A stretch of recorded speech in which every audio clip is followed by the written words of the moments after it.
Feeling is the Secret by Neville Goddard. Foreword. This book is concerned with the art of realizing your desire. It gives you an account of the mechanism used in the production of the visible world. It is a small book but not slight. There is a treasure in it, a clearly defined road to the realization of your dreams. Were it possible to carry conviction to another by means of reasoned arguments and detailed instances, this book would be many times its size. It is seldom possible, however, to do so by means of written statements or arguments, since to the suspended judgment it always seems plausible to say that the author was dishonest or deluded, and, therefore, his evidence was tainted.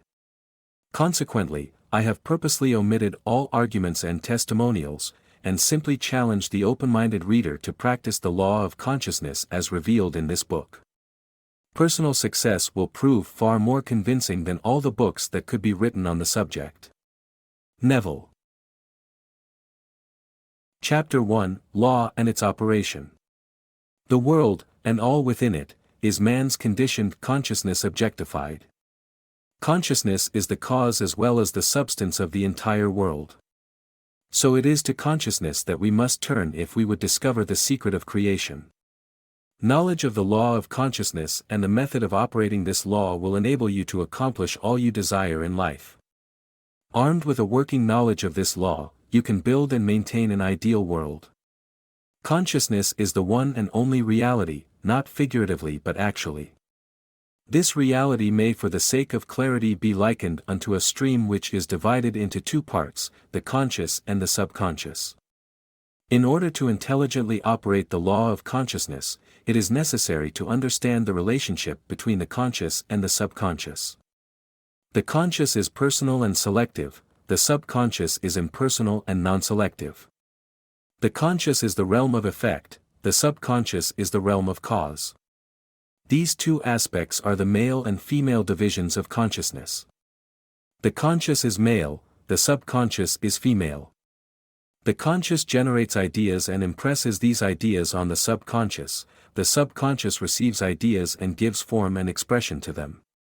By this law, first conceiving an idea and then impressing the idea conceived on the subconscious, all things evolve out of consciousness, and without this sequence, there is not anything made that is made. The conscious impresses the subconscious, while the subconscious expresses all that is impressed upon it. The subconscious does not originate ideas, but accepts as true those which the conscious mind feels to be true and, in a way known only to itself, objectifies the accepted ideas. Therefore, through his power to imagine and feel and his freedom to choose the idea he will entertain, man has control over creation. Control of the subconscious is accomplished through control of your ideas and feelings. The mechanism of creation is hidden in the very depth of the subconscious, the female aspect or womb of creation. The subconscious transcends reason and is independent of induction. It contemplates a feeling as a fact existing within itself and on this assumption proceeds to give expression to it. The creative process begins with an idea and its cycle runs its course as a feeling and ends in a volition to act. Ideas are impressed on the subconscious through the medium of feeling. No idea can be impressed on the subconscious until it is felt, but once felt, be it good, bad, or indifferent, it must be expressed. Feeling is the one and only medium through which ideas are conveyed to the subconscious. Therefore, the man who does not control his feeling may easily impress the subconscious with undesirable states. By control of feeling is not meant restraint or suppression of your feeling, but rather the disciplining of self to imagine and entertain only such feeling as contributes to your happiness. Control of your feeling is all important to a full and happy life. Never entertain an undesirable feeling, nor think sympathetically about wrong in any shape or form. Do not dwell on the imperfection of yourself or others. To do so is to impress the subconscious with these limitations. What you do not want done unto you, do not feel that it is done unto you or another. This is the whole law of a full and happy life. Everything else is commentary. Every feeling makes a subconscious impression and, unless it is counteracted by a more powerful feeling of an opposite nature, must be expressed. The dominant of two feelings is the one expressed. I am healthy is a stronger feeling than I will be healthy. To feel I will be is to confess I am not. I am is stronger than I am not. What you feel you are always dominates what you feel you would like to be. Therefore, to be realized, the wish must be felt as a state that is rather than a state that is not. Sensation precedes manifestation and is the foundation upon which all manifestation rests.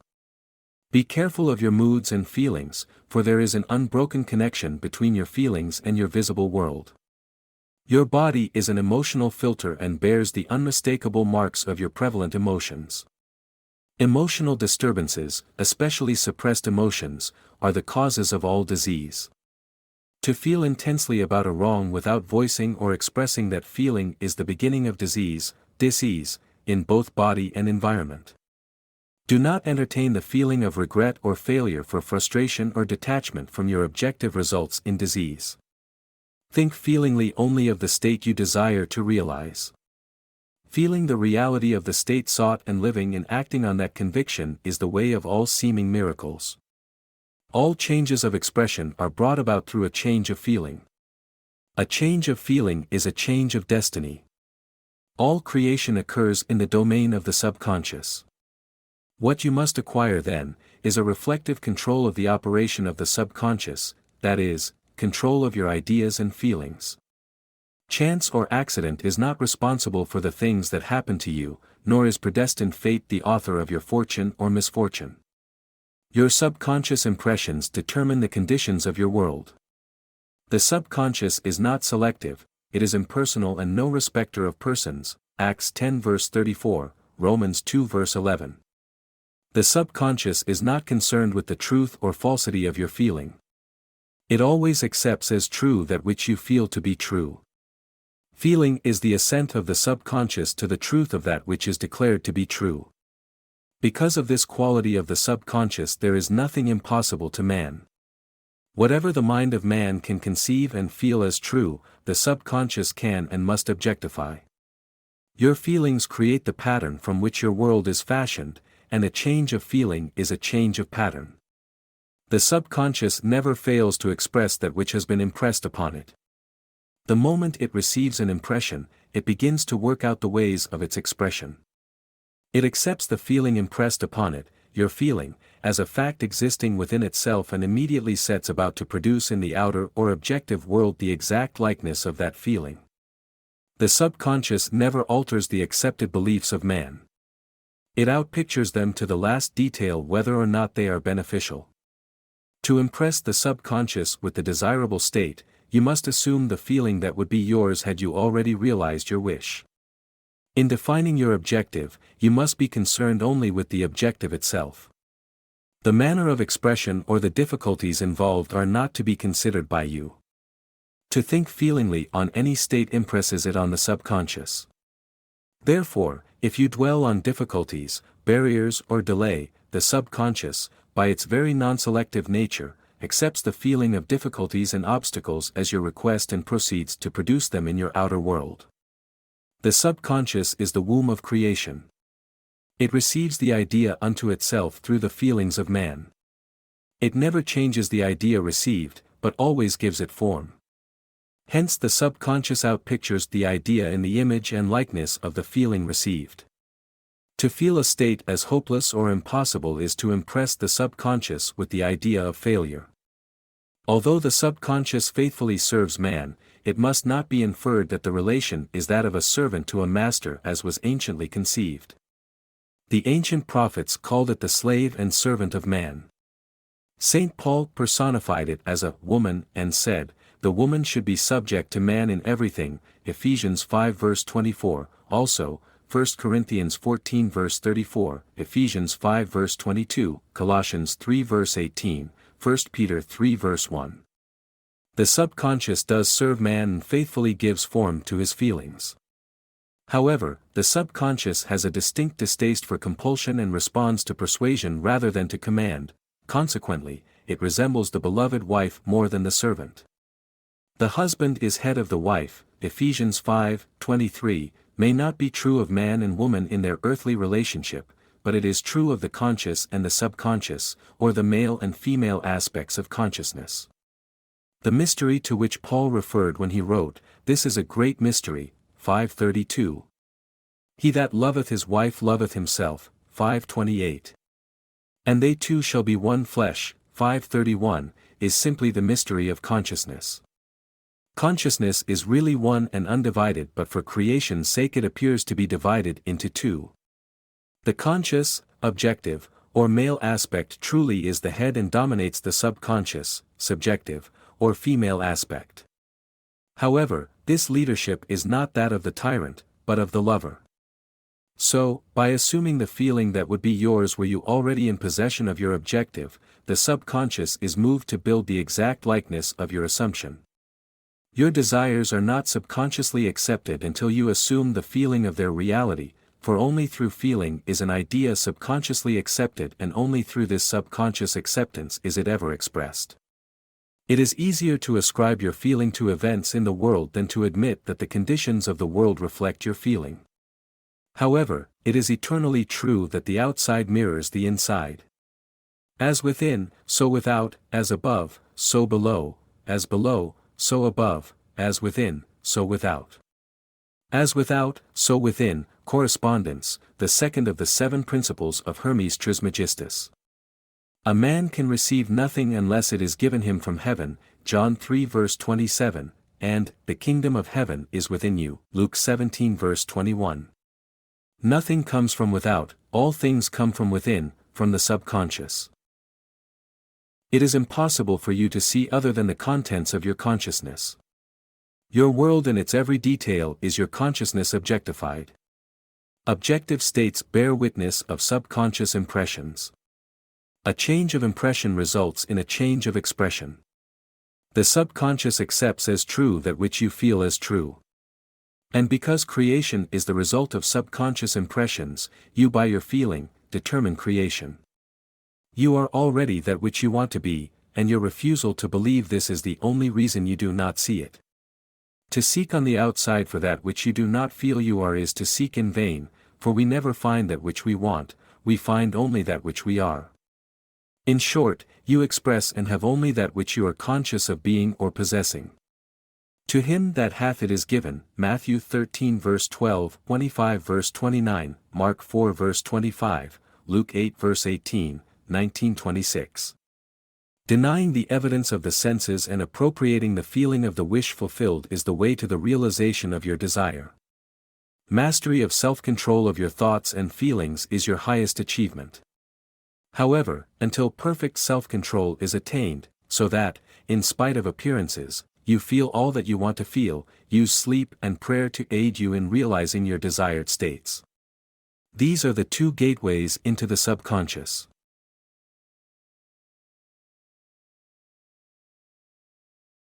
Chapter 2, Sleep. Sleep, the life that occupies 1/3 of our stay on earth, is the natural door into the subconscious. So it is with sleep that we are now concerned.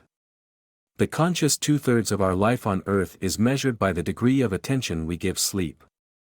Our understanding of and delight in what sleep has to bestow will cause us, night after night, to set out for it as though we were keeping an appointment with a lover.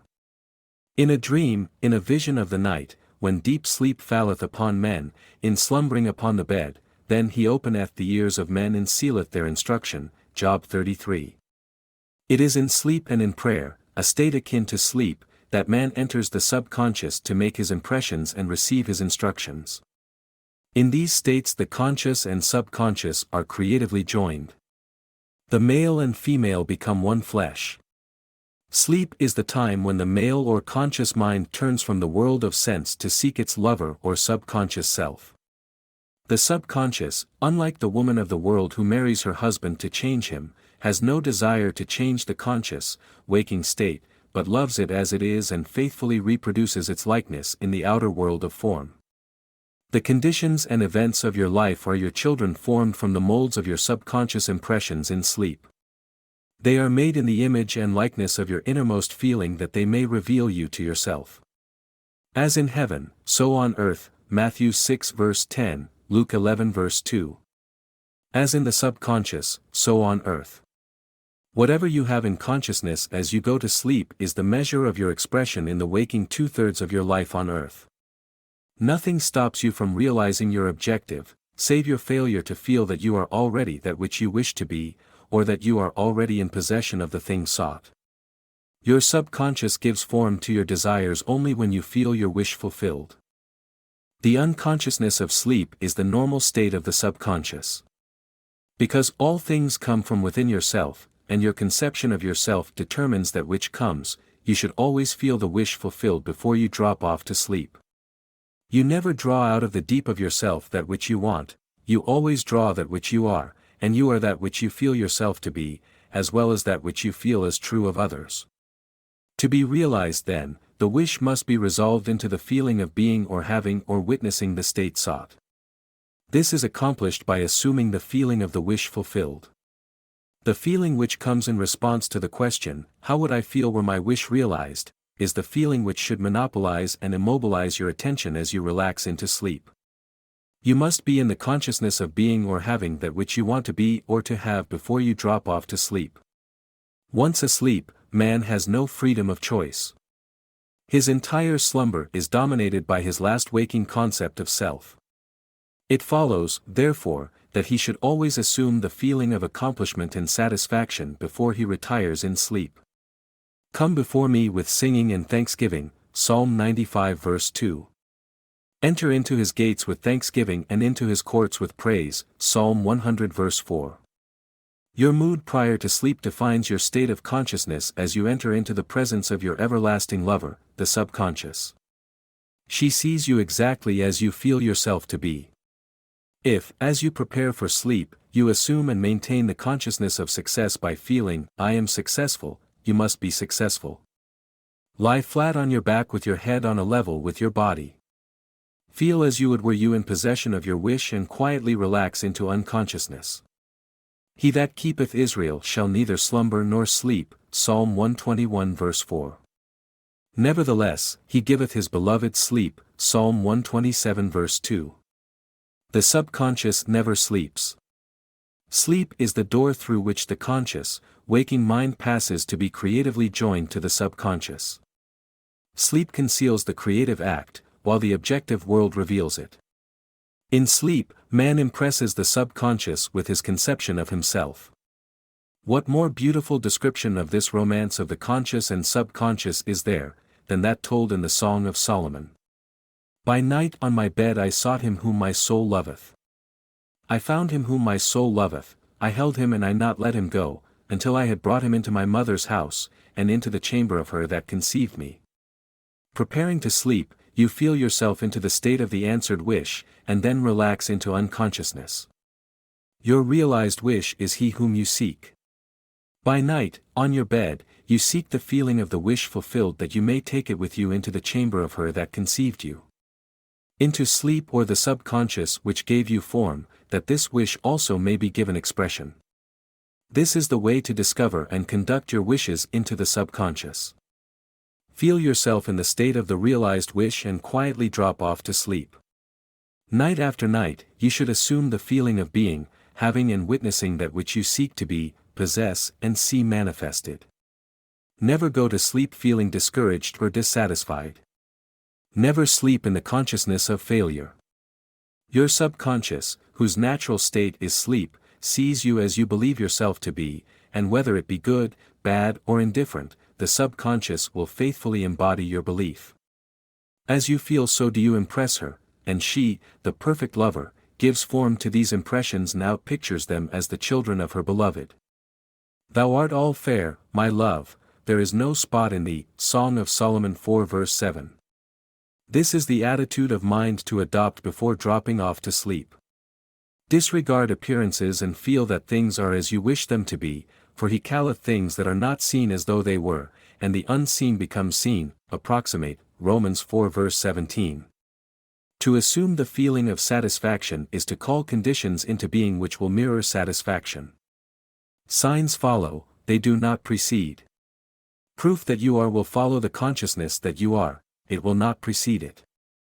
You are an eternal dreamer dreaming non-eternal dreams. Your dreams take form as you assume the feeling of their reality. Do not limit yourself to the past. Knowing that nothing is impossible to consciousness, begin to imagine states beyond the experiences of the past. Whatever the mind of man can imagine, man can realize. All objective visible states were first subjective invisible states. And you called them into visible by assuming the feeling of their reality. The creative process is first imagining and then believing the state imagined. Always imagine and expect the best. The world cannot change until you change your conception of it. As within, so without. Nations, as well as people, are only what you believe them to be. No matter what the problem is, no matter where it is, no matter whom it concerns, you have no one to change but yourself, and you have neither opponent nor helper in bringing about the change within yourself. You have nothing to do but convince yourself of the truth of that which you desire to see manifested. As soon as you succeed in convincing yourself of the reality of the state sought, results follow to confirm your fixed belief. You never suggest to another the state which you desire to see him express. Instead, you convince yourself that he is already that which you desire him to be. Realization of your wish is accomplished by assuming the feeling of the wish fulfilled. You cannot fail unless you fail to convince yourself of the reality of your wish. A change of belief is confirmed by a change of expression. Every night, as you drop off to sleep, feel satisfied and spotless, for your subjective lover always forms the objective world in the image and likeness of your conception of it, the conception defined by your feeling. The waking 2/3 of your life on earth ever corroborates or bears witness to your subconscious impressions. The actions and events of the day are effects, they are not causes. Free will is only freedom of choice. Choose ye this day whom ye shall serve, Joshua 24 verse 15, is your freedom to choose the kind of mood you assume, but the expression of the mood is the secret of the subconscious.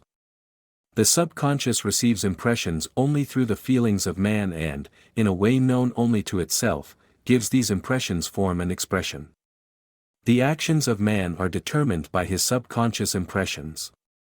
His illusion of free will, his belief in freedom of action, is but ignorance of the causes which make him act. He thinks himself free because he has forgotten the link between himself and the event.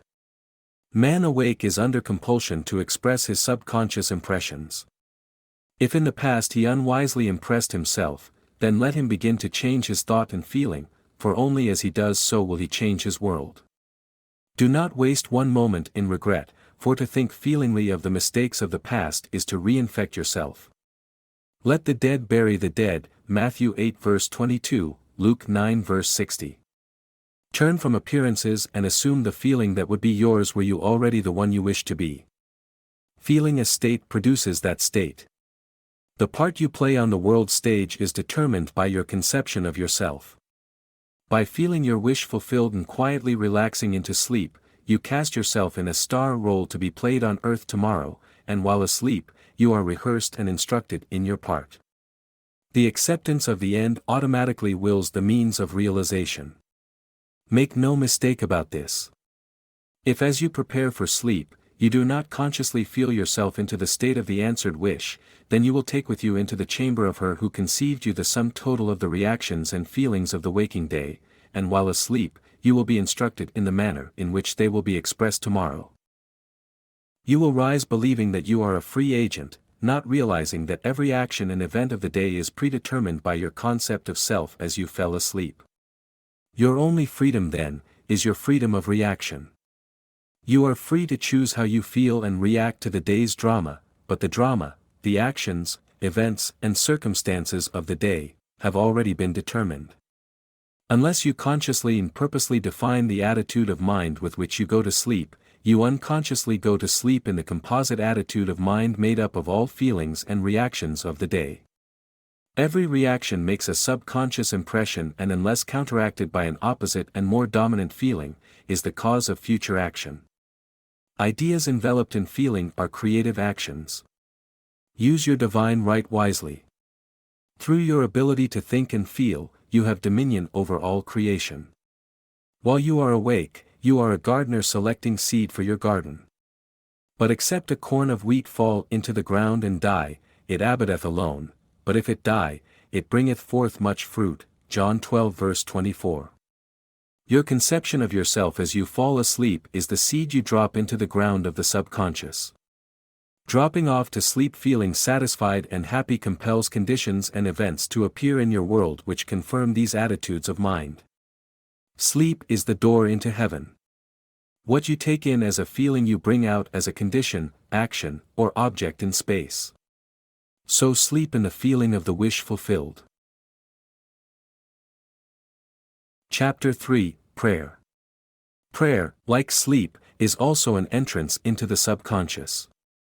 When you pray, enter into your closet, and when you have shut your door, pray to your Father which is in secret, and your Father which is in secret shall reward you openly. Matthew 6 verse 6. Prayer is an illusion of sleep which diminishes the impression of the outer world and renders the mind more receptive to suggestion from within. The mind in prayer is in a state of relaxation and receptivity akin to the feeling attained just before dropping off to sleep. Prayer is not so much what you ask for, as how you prepare for its reception. Whatsoever things ye desire, when ye pray believe that you have received them, and ye shall have them. Mark 11 verse 24. The only condition required is that you believe that your prayers are already realized. Your prayer must be answered if you assume the feeling that would be yours were you already in possession of your objective. The moment you accept the wish as an accomplished fact, the subconscious finds means for its realization. To pray successfully then, you must yield to the wish, that is, feel the wish fulfilled. The perfectly disciplined man is always in tune with the wish as an accomplished fact. He knows that consciousness is the one and only reality, that ideas and feelings are facts of consciousness and are as real as objects in space, therefore he never entertains a feeling which does not contribute to his happiness, for feelings are the causes of the actions and circumstances of his life. On the other hand, the undisciplined man finds it difficult to believe that which is denied by the senses and usually accepts or rejects solely on appearances of the senses. Because of this tendency to rely on the evidence of the senses, it is necessary to shut them out before starting to pray, before attempting to feel that which they deny. Whenever you are in the state of mind, I should like to, but I cannot, the harder you try, the less you are able to yield to the wish. You never attract that which you want, but always attract that which you are conscious of being. Prayer is the art of assuming the feeling of being and having that which you want. When the senses confirm the absence of your wish, all conscious effort to counteract this suggestion is futile and tends to intensify the suggestion. Prayer is the art of yielding to the wish and not the forcing of the wish.